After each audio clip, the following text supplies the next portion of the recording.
ഹേ അസ്സലാമു അലൈക്കും. റമദാൻ ഡേ 9. കിളികൾക്ക് നല്ല സമാധാനം വേണം. എൻ്റെ വീട്ടിൽ തൽക്കാലം അതില്ല, അതുകൊണ്ട് ഞാനങ്ങോട്ട് കിളികളെ ഒന്നും കൊണ്ടുപോകാറില്ല. ഇത് പറയുന്ന ആ കുട്ടിയുടെ ഉള്ളിലെ സങ്കടം എത്ര വലുതായിരിക്കും. ഓ പറഞ്ഞത് കുറച്ചേ ഉള്ളൂ, പക്ഷെ ഉള്ളിലെത്ര ഉണ്ടാവും. അതുകൊണ്ട് സമാധാനമുള്ള ഒരു കുടുംബാന്തരീക്ഷമില്ലെങ്കിൽ,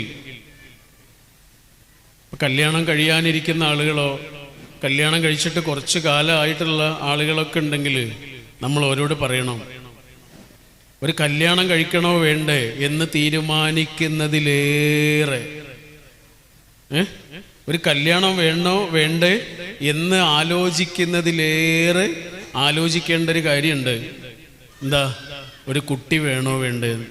അദ്ദേഹം പറഞ്ഞതുപോലെ ഞങ്ങൾ ഒരുപാട് ആലോചിച്ചെടുത്ത തീരുമാനത്തിന് പല്ല് വരാറായതുകൊണ്ട് ഒരു ടീച്ചർ വാങ്ങിച്ചു. ശരിക്കും പറഞ്ഞാൽ കുട്ടികൾ അള്ളാഹുവിൻ്റെ അനുഗ്രഹം തന്നെയാണ്. പക്ഷേ അത് അർഹിക്കുന്ന സമയത്ത് അർഹിക്കുന്ന കൈകളിൽ എത്തുമ്പോഴേ പാരന്റിനും ചൈൽഡിനും സമാധാനമായിട്ടുള്ള ഒരു ലൈഫ് ഉണ്ടാവുള്ളൂ. അല്ലാത്ത പക്ഷം നമ്മൾ ഹീൽ ചെയ്യാത്ത എല്ലാ ട്രോമയും അടുത്തൊരു ജനറേഷനിലേക്കും കൂടി പാസ് ചെയ്യുന്ന ഒരു വലിയ തെറ്റാണ് നമ്മൾ ചെയ്യുന്നത്. പാരന്റ്ഹുഡിനെ പറ്റിയും ചൈൽഡ്ഹുഡ് ട്രോമേനൊക്കെ പറ്റി വേറൊരു വീഡിയോ ഇൻക്ലൂഡ് ചെയ്യണമെന്ന് ഞാൻ ആഗ്രഹിക്കുന്നുണ്ട്, ഇൻഷാ അള്ളാ.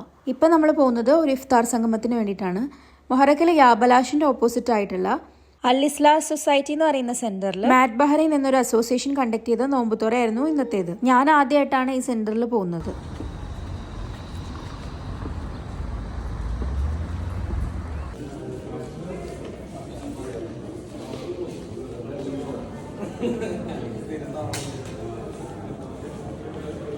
ഈ അൽ ഇസ്ലാം സൊസൈറ്റി എന്ന് പറയുന്നത് ബേസിക്കലി ഒരു ചാരിറ്റി ബേസ്ഡ് സൊസൈറ്റിയാണ്. അഗതികളെയും അനാഥകളെയും സംരക്ഷിക്കുക എന്നുള്ള ഒബ്ജക്റ്റീവോടെ പ്രവർത്തിച്ചു വരുന്ന ഒരു ചാരിറ്റിയാണ്. ഞങ്ങളവിടെ എത്തിയപ്പോഴേക്കും എല്ലാം ഓർഗനൈസ്ഡ് ആയിരുന്നു. ഒരുപാട് ബഹ്റൈനി ഗസ്റ്റും ഉണ്ടായിരുന്നു. അത്യാവശ്യം വിപുലമായിട്ട് തന്നെ നടത്തിയ ഒരു നോമ്പുതുറയായിരുന്നു. മുമ്പുള്ള വീഡിയോസിലൊക്കെ പറഞ്ഞ പോലെ തന്നെ കേവലം ഭക്ഷണം കഴിക്കൽ മാത്രമല്ല, ഇത്തരം സംഗമങ്ങളുടെ മോട്ടീവ് എന്ന് പറയുന്നത് തീർച്ചയായിട്ടും സാഹോദര്യത്തിന്റെയും സ്നേഹത്തിന്റെയും കൂടിച്ചേരലുകൾ കൂടിയാണ്. ജീവിതത്തിൽ ഏറെക്കുറെയൊക്കെ ഒരേ ലക്ഷ്യബോധമുള്ള ആളുകളെ കണ്ടെത്താനും അവരുമായി ഇടപഴകാനും ഒക്കെ കിട്ടുന്ന ഒരു അവസരം കൂടിയാണ്. അതിനെല്ലാം അവസരം ഒരുക്കി ഇത്രയും വിപുലമായിട്ടൊരു നോമ്പുതുറ സംഘടിപ്പിച്ച മാറ്റ് ബഹ്റൈന് ഒരുപാട് നന്ദി.